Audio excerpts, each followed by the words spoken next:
हर साल दिसंबर में अमूमन सारा मीडिया बीते साल का पुनरावलोकन करता है।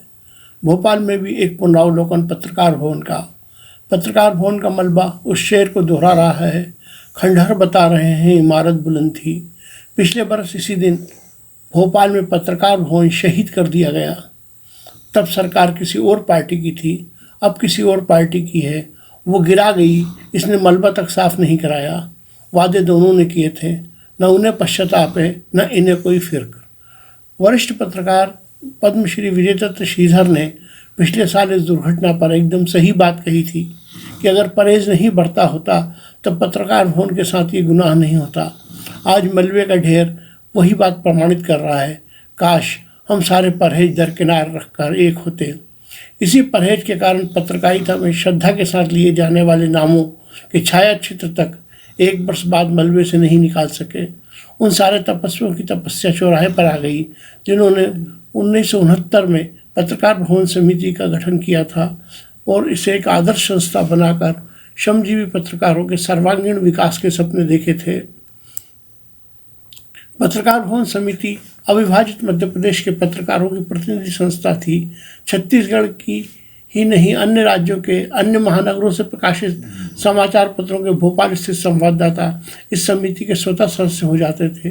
श्रमजीवी पत्रकार संघ के सदस्य 1 रुपया नाम मात्र का शुल्क संघ की सदस्यता जमा करते थे। जिन दधीचियों ने हवन में अपने खून पसीने की आहुति दी वे अब स्मृति शेष हैं। उनके योगदान की इस दुर्दशा पर नाराजगी व्यक्त करने के लिए शब्द भी नहीं हैं। उन्हें प्रणाम।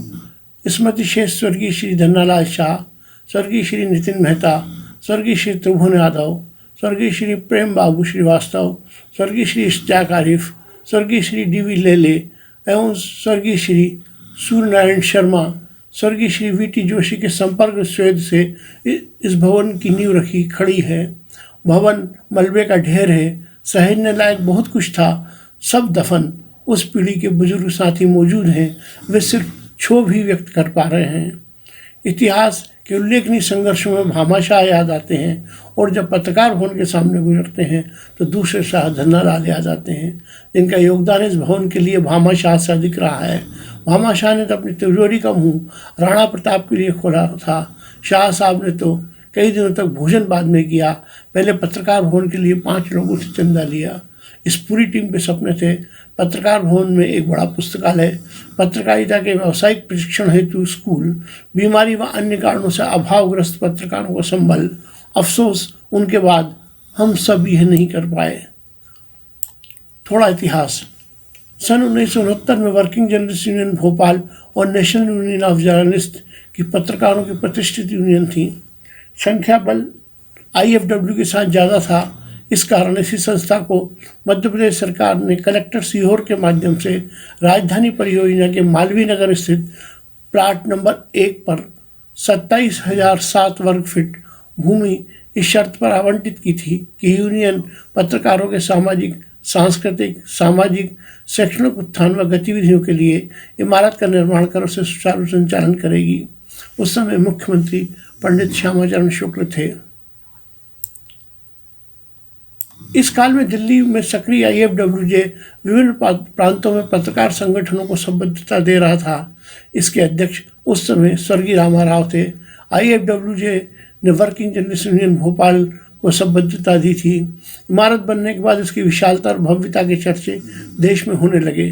भारत सरकार का पत्र सूचना विभाग वर्षों तक पत्रकार भवन समिति का किराएदार भी रहा। इसमें बाहर से आए पत्रकारों को ठहरने की सुविधा थी। कई बड़े नामचीन अखबारों के संवाददाताओं ने यहाँ महीनों पनाह पाई है। पत्रकार वार्ता की केंद्र के रूप में पहचान थी। स्वर्गीय रमेश की चर्चा के बगैर पत्रकार भवन की बात अधूरी है। अत्यंत कम पारिश्रमिक पर उन्होंने पत्रकार भवन समिति, भवन और अतिथियों की सेवा की। तभी किसी की नज़र लग गई। भोपाल की पत्रकारिता का मरकज़ परहेज का बायस हो गया।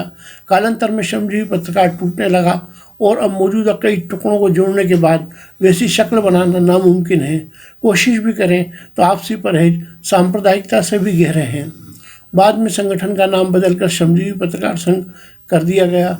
श्री शलभ भदौरिया ने 1992 में मध्य प्रदेश श्रमजीवी पत्रकार संघ के नाम से अपना अलग पंजीयन करा लिया। वैसे इस कहानी में और भी पेचोखम हैं, उन्हें छोड़िए।